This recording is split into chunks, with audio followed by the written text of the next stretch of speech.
Hello, 9th science में आपका बहुत बहुत स्वागत है। हम चैप्टर नंबर 2 के आज बहुत ही इम्पोर्टेंट अर्थात इन टेक्स्ट क्वेश्चन शुरू कर रहे हैं। जो अभ्यास प्रश्न से पहले वाले जो छोटे छोटे क्वेश्चन होते हैं उनको हम शुरू कर रहे हैं। और शुरू करने से पहले आप अपनी टेक्स्ट बुक निकालें, जो एनसीईआरटी की टेक्स्ट बुक है उसको निकालेंगे और कौन सा पेज खोलेंगे, पेज नंबर 16। पेज नंबर 16 खोल लीजिए। उसका पहला प्रश्न हम देख लेते हैं फटाफट। आइए, पदार्थ से आप क्या समझते हैं? अरे भाई, पदार्थ से हम क्या समझते हैं आप लोग जानते हैं बहुत बढ़िया ढंग से। पदार्थ का कंसेप्ट आप पहले ही ले चुके हैं चैप्टर नंबर 1 में, ठीक है, बहुत बढ़िया ढंग से जानते हैं। फिर भी कहीं समझ से आ रही है तो नीचे मैं एक लिंक दे दूंगा, वहाँ जाकर के उसको चेक कर सकते हैं। मज़ेदार, आप उसको समझ सकते हैं, ठीक है। फिर भी ये मैंने यहाँ आंसर दिया है, वह वस्तु जो स्थान घेरती है, जिसमें स्थान घेरने का मतलब आयतन है और द्रव्यमान हो, जिसमें आयतन हो और द्रव्यमान हो, जिसका अनुभव अपनी जो ज्ञानेंद्रियां हैं द्वारा कर सकते हैं, फील कर सकते हैं, पदार्थ कहला सकता है। मतलब कहने का अर्थ है कि जिसमें आयतन होता है और जिसमें द्रव्यमान होता है वो चीज़ें पदार्थ कहलाएंगी। जैसे ईंट हुआ, पत्थर हुआ, वायु हुई, गैसेस हुई, जितनी भी गैस हुई, दीवार हुई, बोर्ड हुआ, कुर्सी, बर्तन, कुछ भी, ठीक है, किताब, पेन, सभी हम भी शामिल हैं, सभी चीज़ पदार्थ हैं। तो पदार्थ कोई चीज़ ऐसी भी है जो पदार्थ नहीं है। तो हाँ, देखो ये प्रकाश दिखाई दे रहा है हमें, ठीक है, लेकिन प्रकाश तो स्थान बहुत गिर रहा है, लेकिन उसके अंदर द्रव्यमान नहीं है। जैसे प्यार पदार्थ नहीं है, विचार पदार्थ नहीं है, घृणा, नफरत ये पदार्थ नहीं है। समझ में आगे बात नहीं आ रही? तो जिनके अंदर स्थान हो, जिनमें द्रव्यमान हो, वो पदार्थ है, ठीक है। आप लिख ही लेंगे, मैंने यहाँ उदाहरण यहाँ पर लिखे नहीं है, आप लिखना चाहेंगे तो उदाहरण लिख सकते हैं। ईंट, पत्थर, वायु, कुर्सी, मेज, दीवार, दरवाजे, पेड़, सब लिख सकते हैं, ठीक है। नहीं समझ में आ गई होगी। चलिए हम अगला क्वेश्चन कर लेते हैं। क्वेश्चन नंबर 2 है, समांगी और विषमांगी मिश्रणों में अंतर बताएं। तो देखो, समांगी और विषमांगी मिश्रण मैंने यहाँ दोनों लिख लिए और कुछ जरूरी अंतर इसके अंदर मैंने यहाँ पर लिखा है, वो देखेंगे किस तरह से। वह मिश्रण जिसके प्रत्येक भाग का संगठन तथा गुण समान हो, मतलब समांगी मिश्रण कहलाता है। इनमें विभिन्न अवयवों की सीमाओं को नहीं देख सकते, अर्थात संरचना, गुण, स्वरूप एक समान होता है। देखो भाई, जैसे हमने ये वीकर या परखनली ले ली, हमने इसमें नमक मिलाया तो नमक क्या हुआ, सब में घुल गया, पता ही नहीं चला, खो गया नमक इसके अंदर, घुल गया बढ़िया ढंग से। तो अगर हम यहाँ से चेक करके देखें, उंगली डाल के चेक करें, नमकीन हो गया, हाँ, और यहाँ से चेक करें, नमकीन यहाँ कम है, यहाँ ज़्यादा है, ऐसा तो हो नहीं गया।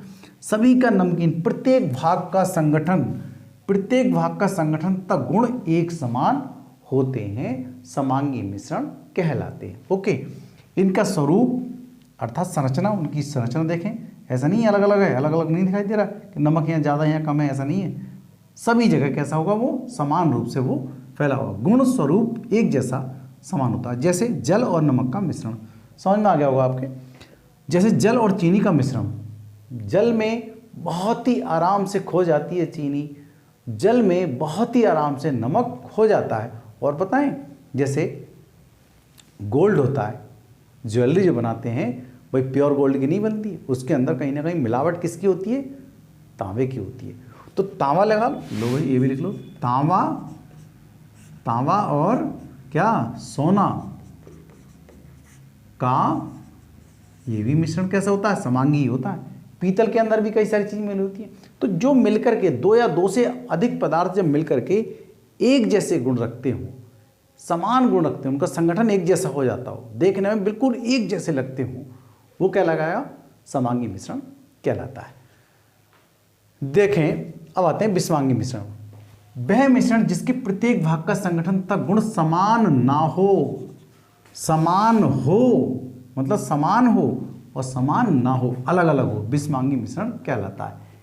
इनमें विभिन्न अवयवों की सीमाओं को देखा जा सकता है। विभिन्न अवयव मतलब जिसके अंदर जो घोले जाते हैं अवयव, सीमाओं को आसानी से देखा जा सकता है, अर्थात संरचना, गुण, स्वरूप एक समान नहीं होता है। जैसे जल और तेल का मिश्रण, या जल और रेत का मिश्रण।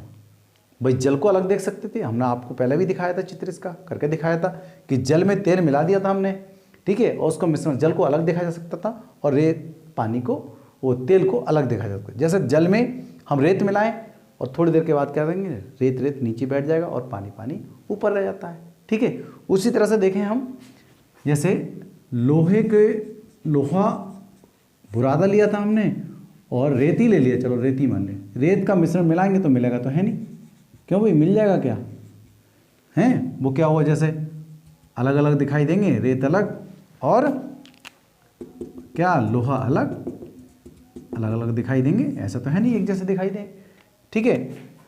या हम ले लें किसको, जल, ये ले लिया हमने जल, तो आगे देखेंगे हमने मिला दिया तेल, तो तेल अलग दिखाई देगा और जल अलग दिखाई देगा और तेल अलग। जैसे इस तरह से देखो मेरे पास है, मैं दिखाऊँ आपको, देखो यहाँ देखो, इसमें मैंने 2 या 2 से अवयव इसमें डाले थे हमने, मतलब जल डाला है और नमक इसके अंदर हमने घुल गया कंप्लीट, आपको नमक और जल दिखाई दे, 2 अवयव हो गए ना, विभिन्न अवयवों की लेयर सीमाओं को देख सकते हैं। मतलब ऐसा लगेगा, तुम्हें लग रहा है कि भाई कि इसके अंदर कि नमक यहाँ तक भरा है जी और बाकी पानी भरा है, ऐसा तो है नहीं, उनकी सीमा को हम नहीं देख सकते, ठीक है, उनकी जो लेयर है उनकी सीमा को हम नहीं देख सकते। समांगी मिश्रण ये किसका, नमक और जल है, जल में पूरी तरह से बढ़िया ढंग से नमक घुल चुका है, ओके। अब विस्मांगी में आ जाते हैं कि ये हमारे पास क्या है, जल है और इसमें हमने तेल डाला है, तो तेल को घोला, थोड़ी देर के बाद देखते हैं कि तेल तो भैया ऊपर चला गया और जल नीचे। तो यहाँ पर आराम से किसकी, जल की जो सीमा है वो यहाँ तक है और ऊपर सीमा किसकी शुरू हो गई, तेल की। तो तेल की सीमाओं को अलग देख सकते हैं और जल की सीमा को हम अलग देख सकते हैं। अवयवों की सीमाओं को देखा जा सकता है। अवयव, इसमें 2 अवयव हैं, एक तेल अवयव है और दूसरा है पानी। इसमें जल अवयव था और एक नमक, तो जल और नमक की सीमाओं को नहीं देखा जा सकता, यहाँ जल और तेल की सीमाओं को आसानी से देखा जा सकता है। जो अवयव होते हैं इसके अंदर उनको आसानी से देखा जा सकता है, ठीक है। इनके संरचना और गुण स्वरूप एक समान नहीं होते। इसका देखो देखने में अलग अलग लग रहा है, साफ दिखाई दे रहा है, इसके गुण एक जैसे नहीं होंगे। अगर हम यहाँ से निकालना चाहेंगे तो यहाँ से पानी आ जाएगा, यहाँ से निकालना चाहेंगे तो यहाँ से तेल आ जाएगा, लेकिन यहाँ से हम निकालना चाहेंगे तो इसके नमक और पानी दोनों घुल करके सामने हमें फील होंगे, नमकीन फील होगा बढ़िया ढंग से, ठीक है। समझ में आ गया होगी, ये चित्र ना बनाएंगे, चित्र नहीं बनाएंगे, आपको पता चल गया होगा, ठीक है। अच्छे ढंग से दोनों क्वेश्चन समझ में आ गए होंगे। चलिए अगला क्वेश्चन देख लेते हैं।